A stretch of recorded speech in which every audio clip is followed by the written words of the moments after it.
Hello guys, good morning यार, good morning, good evening, good night. तो कैसे हैं आप लोग? बहुत बढ़िया होंगे, मैं उम्मीद कर रहा हूँ सभी से, है ना। चलिए, तो आज हमारे 75 आरटी चैलेंज का 42 है ना 42वां दिन है और आज का दिन हम करने जा रहे हैं अपने सर्कल चैप्टर को खत्म पूरी तरह से। आज होगा आखिरी लेक्चर। आज के दिन हम डिस्कस करने वाले हैं चैप्टर नंबर 10 एनसीईआरटी में सर्कल का सारे इंपॉर्टेंट क्वेश्चंस जो बोर्ड के पॉइंट ऑफ व्यू से बहुत बहुत बहुत बहुत बहुत बहुत बहुत इंपॉर्टेंट है, समझे? ठीक है, तो बोर्ड के पॉइंट ऑफ व्यू से इंपॉर्टेंट हमें सभी सवालों को आज हम लाइन बाय लाइन करके जो है डिस्कस करने वाले हैं।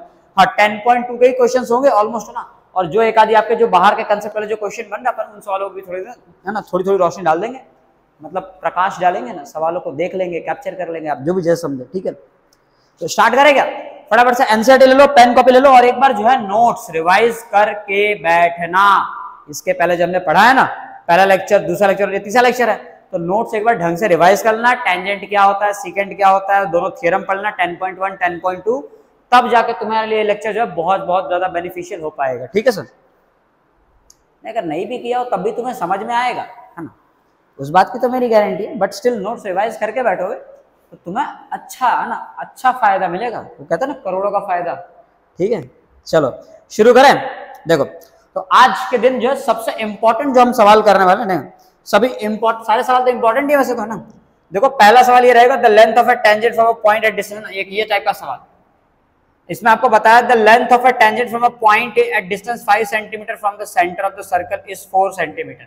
मतलब कि एक सर्कल है, ठीक, उस सर्कल के यहाँ पे ना एक पॉइंट ए है, ठीक, और the length of a tangent from a point A at distance 5 centimetre from the centre. तो सेंटर से 5 सेंटीमीटर की दूरी, सेंटर से 5 सेंटीमीटर की दूरी है इस पॉइंट ए की। डन, मतलब ये हो जाएगा 5 सेंटीमीटर। और टेंजेंट की लंबाई है 4 सेंटीमीटर। अब तुमसे इसने पूछ क्या दिया, तुमसे पूछा हुआ है find the radius of the circle. अब रेडियस ऑफ सर्कल निकालना बड़ा ही आसान काम है सर। आपको क्या करना है, आपको पता है कि आपको यहाँ से डॉट डॉट डॉट एक लाइन बनानी है और यही तो होगा इसका रेडियस। और हम ये बात कई दफा पढ़ चुके हैं कि टेंजेंट और रेडियस जिस पॉइंट पे मिलता है उसे पॉइंट ऑफ कांटेक्ट कहते हैं, और टेंजेंट और रेडियस यहाँ पे परपेंडिकुलर होते हैं सर। और अगर ये परपेंडिकुलर होते हैं भाई साहब, तो इसका अर्थ हो गया कि ये हो गया राइट एंगल ट्रायंगल। और राइट एंगल ट्रायंगल मतलब पाइथागोरस थ्योरम लगेगा। ये हाइपोटेन्यूस 5 है, इसका बेस जो है 4 है, तो परपेंडिकुलर तुमको निकालना है। पता है h square is equal to perpendicular का स्क्वायर प्लस बेस का स्क्वायर होता है ना। वैसे मैं क्या करवा रहा हूँ ये मुझे पता है, ये ना बच्चों को भी आता है। 3 4 5 वाला ट्रायंगल बड़ा फेमस है यार। 4 है, 5 है, शकल देख के मालूम पड़ रहा है ये 3 होना चाहिए ना। ठीक है, दिख रहा है, 3 का स्क्वायर 9 और 4 का स्क्वायर 16, इनको ऐड करो 25 आएगा, जो कि 5 का स्क्वायर होगा। कर लोगे तुम ना, बड़ा ही आसान सा सवाल है। ठीक है, देखो दूसरा सवाल। दूसरा सवाल होता है कंसेंट्रिक सर्कल वाला। मैं आपको बता देता हूँ, इस सवाल के अंदर आपको ऐसा बताया जाएगा कि 2 कंसेंट्रिक सर्कल्स हैं और उसमें एक टेंजेंट है, उसमें एक टेंजेंट, एक लाइन समझिए आप, जैसे मान लीजिए ए बी मैंने कह दिया। अब ये ए बी जो है वो बड़े वाले सर्कल के लिए कॉर्ड है, दिख रहा है अंदर ना, कॉर्ड मतलब इसको अंदर से कट कर रहा है। लेकिन वही छोटे वाले सर्कल के लिए टेंजेंट है क्योंकि उसको टच करके निकल जा रहा है।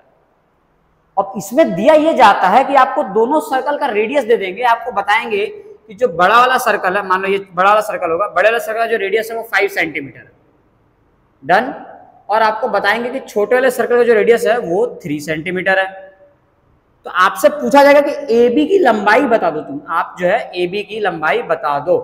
अब इसके अंदर हमें डायग्राम को ऐसे एडजस्ट करना होता है कि ये राइट एंगल ट्रायंगल बन जाए और ये जो ये गिवन है ना उनसे अपना फायदा हो सके। तो हमने एडजस्ट कैसे करना, हमने ऐसे एडजस्ट करना है सर। देखो, जो बड़ा वाला रेडियस उसको ऐसे कर दो, छोटे वाले को आप ऐसे कर दो। देखो, एक राइट एंगल ट्रायंगल बन गया, छोटा वाला रेडियस और टेंजेंट परपेंडिकुलर होता है। मैंने यहाँ पे भी यूज किया ये, टेंजेंट और रेडियस परपेंडिकुलर होंगे, तो हो गई ये परपेंडिकुलर। बड़े वाले रेडियस को ऐसे गिरा देता कि देखो ये राइट एंगल ट्रायंगल भी बन गया। अब अगेन देखो 3 4 5 वाला ट्रायंगल यहाँ पे भी था, ये 3 है 5 है तो ये 4 हो जाएगा। बड़ी सीधी सी बात है। अब ये 4 है तक भाई इस साइड भी 4 हो जाएगा और 4 + 4 टोटल कितनी लंबाई होगी इसकी, 8 सेंटीमीटर लंबाई आ जाएगी।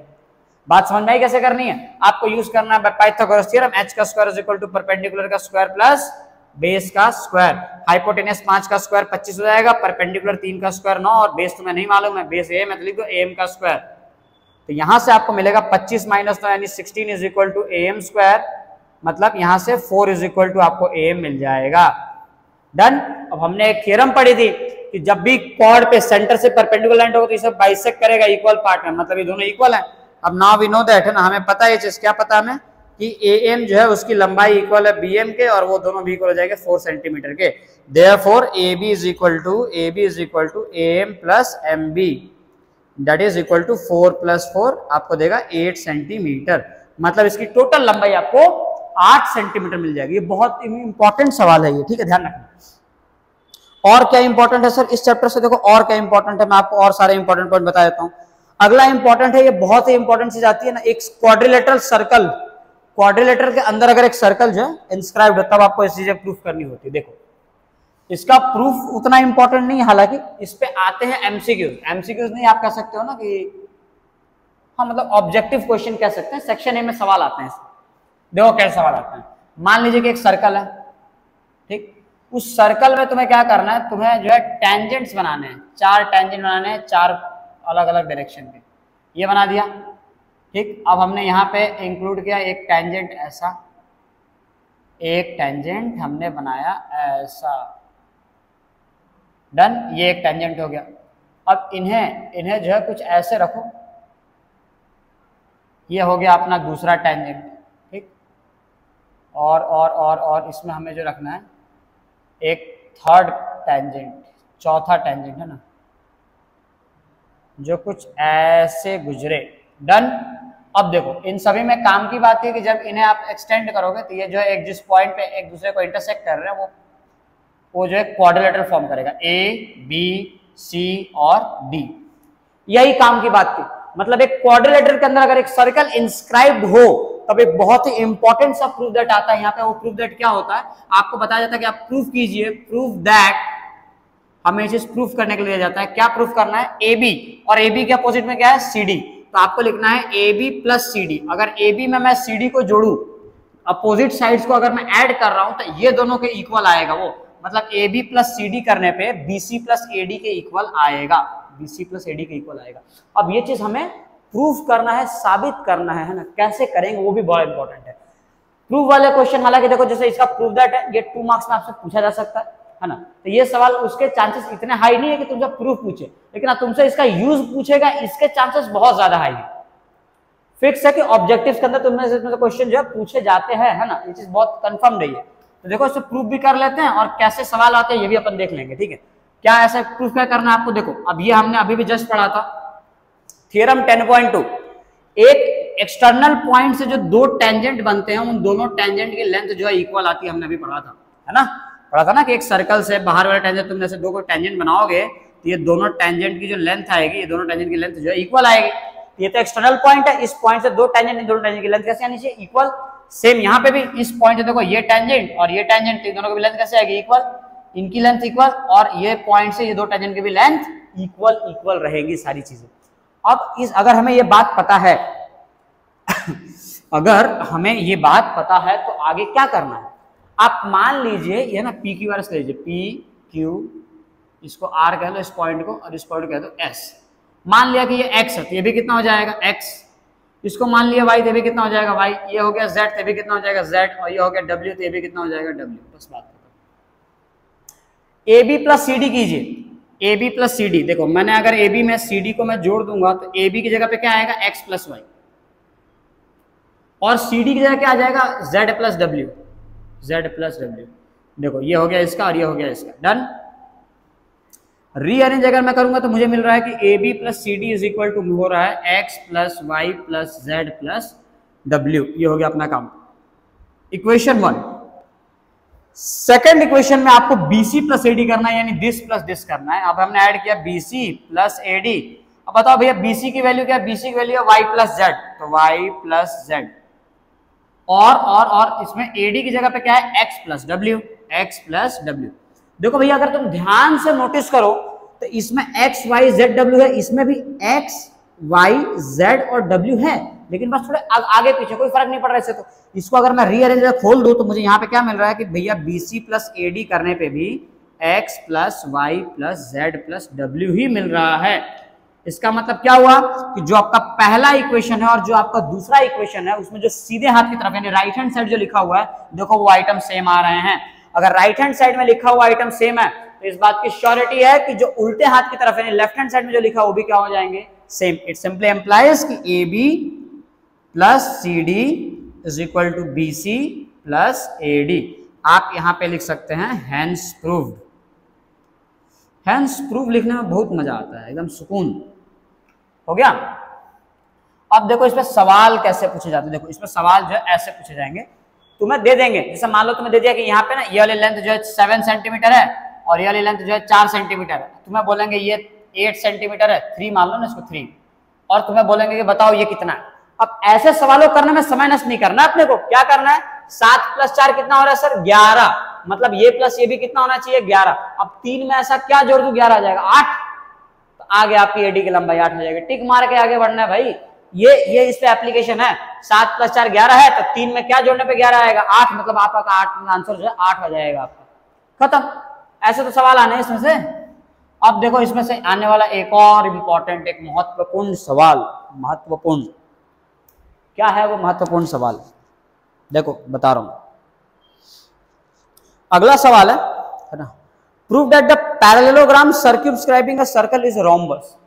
अब आपको प्रूफ करना है कि सर्कमस्क्राइबिंग अ सर्कल, हम बात कर रहे हैं एक पैरेललोग्राम की। हमने इसको ऐसे कर दिया और हमने इसको थोड़ा मिटाते हैं।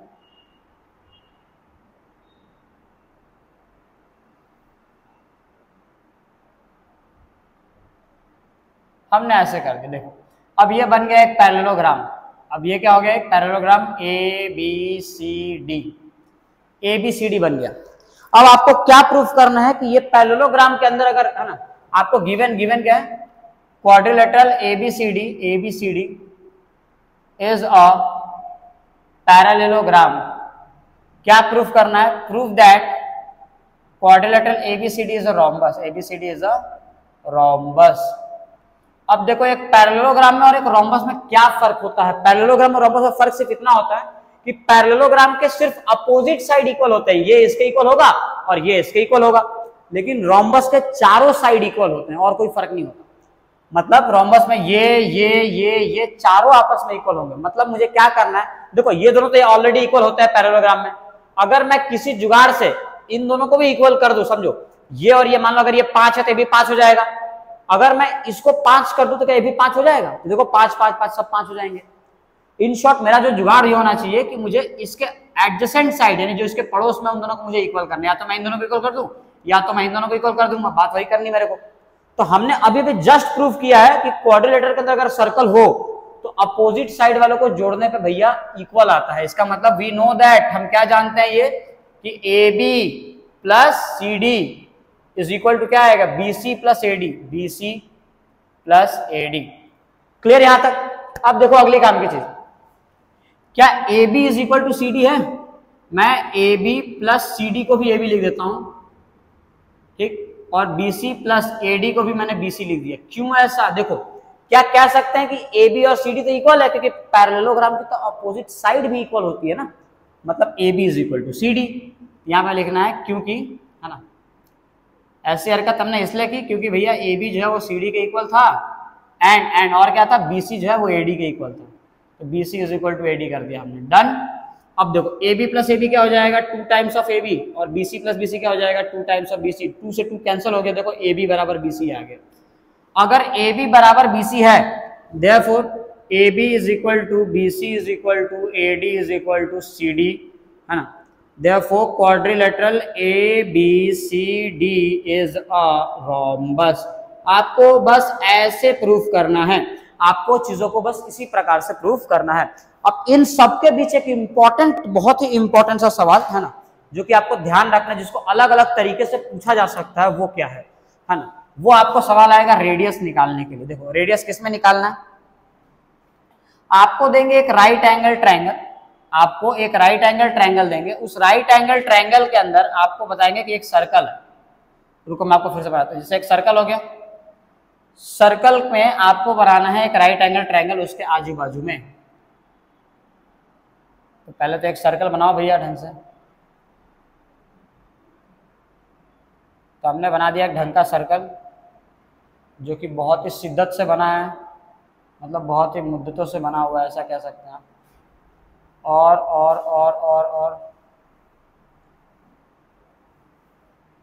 ये बन गया कुछ राइट एंगल ट्रायंगल टाइप। अब देखो इसमें क्या सवाल आता है, इसके अंदर सवाल आते हैं आपको कि मान लो ये ट्रायंगल है भैया पी क्यू और आर, और आपको ये बोला जाएगा कि इस सर्कल का आपको रेडियस निकालना है। ये भी रेडियस होगा, ये भी रेडियस होगा, और ये भी क्या होगा, रेडियस। अब इस रेडियस को निकालने के लिए आपको क्या तरीका इस्तेमाल करना, वो क्या करेंगे, आपको ट्रायंगल के दो साइड दे देंगे। मान लो दे दिया ये 7 है और ये जो है आपका 15 है, 15 मान लो, इसको 8 कर लो, क्लियर। अब आपको जो है दे दिया जाएगा कि तुम बताओ कि उसका आंसर क्या आएगा। कैसे करेंगे, है ना। आपको जब भी इस टाइप के सवाल दिए जाएं तो आपको बड़ा ही आसान तरीका इस्तेमाल करना है। एक काम करो, ट्रायंगल थोड़ा और आसान कर देता हूं मैं, इसको 12 कर दो, इसको 5 कर दो, ठीक। अब पाइथागोरस थ्योरम आपको अप्लाई करना है। देखो पाइथागोरस थ्योरम से ये 5 का स्क्वायर जो तुम सॉल्व करोगे तो हाइपोटेनस का square is equal to perpendicular का स्क्वायर प्लस बेस का स्क्वायर आएगा। हाइपोटेनस तुम्हें नहीं पता, परपेंडिकुलर 12 है तो लिख दो 12 का स्क्वायर, और बेस इसका 5 है तो लिखो 5 का स्क्वायर। तो हाइपोटेनस का स्क्वायर इज इक्वल टू 12 का स्क्वायर कितना होता है, 144, तो रख दो यहाँ पे 144, और 5 का स्क्वायर होता है 25, तो जोड़ दो इसको तो ये आ जाएगा तुम्हारा 169। तो h is equal to under root 169 जो कि तुम्हें दे देगा 13, मतलब ये वाली लेंथ तुम्हारी 13 सेंटीमीटर आ गई। अब इसका रेडियस निकालने का डायरेक्ट फॉर्मूला होता है radius is equal to perpendicular plus base minus hypotenuse divide by 2। एकदम आसान तरीका, परपेंडिकुलर बेस को जोड़ दीजिए और हाइपोटेनियस को माइनस करके 2 से डिवाइड कर देना, ठीक है। तो यहाँ पे r इज इक्वल टू तुमको मिल जाएगा 5 प्लस 12, है ना, तो 5 प्लस 12 माइनस हाइपोटेनियस 13, तो यहाँ रख दिए 13 और डिवाइड बाई 2। देखो 5 प्लस 12 करोगे तो कितना आ जाएगा, 17, 17 माइनस 13 कितना होता है 4, है ना। 5 प्लस 12 17, 17 माइनस 13 जो है 4 आ गया, और 4/2 कर लो, आपका आंसर 2 आ जाएगा, रेडियस इसका 2 आ गया। इसी सवाल को एक एग्जाम में देखो कुछ इस तरीके से पूछा हुआ था, आपको राइट एंगल ट्रायंगल दे दिया गया था, बोला गया था कि मान लो कि ये x है, मैं आपको बता देता हूँ, बहुत ही बेहतरीन तरीके सवाल था ये। सवाल ऐसा था, कुछ सर्कल ऐसे बना हुआ है, ठीक है, बोल दिया कि ये x है ये y है, और तुम्हें बताना है कि इसका रेडियस क्या आएगा, और ऑप्शन बहुत ही खतरनाक दे रखे थे, ठीक है।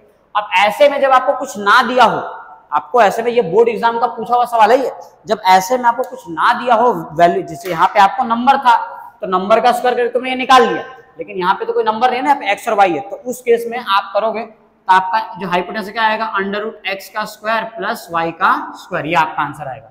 तो बोला गया था कि रेडियस निकालने का फॉर्मूला क्या होगा, फॉर्मूला देखो क्या बनेगा, आपको देखा था क्या, परपेंडिकुलर प्लस बेस यानी x प्लस y, और माइनस क्या था, हाइपोटेनियस। तो हाइपोटेनस को सेम टू सेम रख दो ना, अंडर रूट x का स्क्वायर प्लस y का स्क्वायर, और अपॉन में क्या जाएगा 2। तो ये उसका करेक्ट आंसर था उस साल के क्वेश्चन का। तो ऐसे सवाल बोर्ड एग्जाम में पूछे गए हैं, तो आपको ध्यान रखना है कि ऐसे करना है ये, क्लियर। चलो, तो आज के लेक्चर में हम सिर्फ इतना ही करने वाले हैं। आपको मैंने ऑलमोस्ट सभी इंपॉर्टेंट क्वेश्चन सर्कल चैप्टर के आपको बता दिए हैं, ठीक है। तो आपको क्या करना है, आपको इनके नोट्स बनाने हैं और चीजों को एकदम सॉल्व करना है, 10.2 पे आप सॉल्व करें। कुछ डाउट्स वगैरह रह जाता है तो आप कमेंट्स वगैरह मुझे बताएं कि हाँ ये चीजों की दिक्कत आ रही है, ठीक है। बाकी मैंने आपको कहा था आप टेलीग्राम का हमारा ग्रुप भी ज्वाइन कर सकते हो, वहाँ पे हमने साइंस के नोट्स वगैरह भी अपलोड किए हुए हैं, अब प्लस इसके नोट्स वगैरह चैप्टर बाय चैप्टर आपको उसके नोट्स वहाँ पे मिल जाएंगे। कुछ इंपॉर्टेंट मटेरियल वगैरह होगा तो मैं वहाँ पे आपको पोस्ट कर दिया करूँगा, क्लियर। तो ज्वाइन कर लेना, है ना, डिस्क्रिप्शन में लिंक मिल जाएगी आपको, और सर्कल कंप्लीट कर लेना आपको, क्लियर। चलो फिर मिलते हैं अपन नेक्स्ट सेशन में, ध्यान से पढ़ाई करते रहे, ऑल द बेस्ट सभी को एग्जाम से लेना। चलो बाय।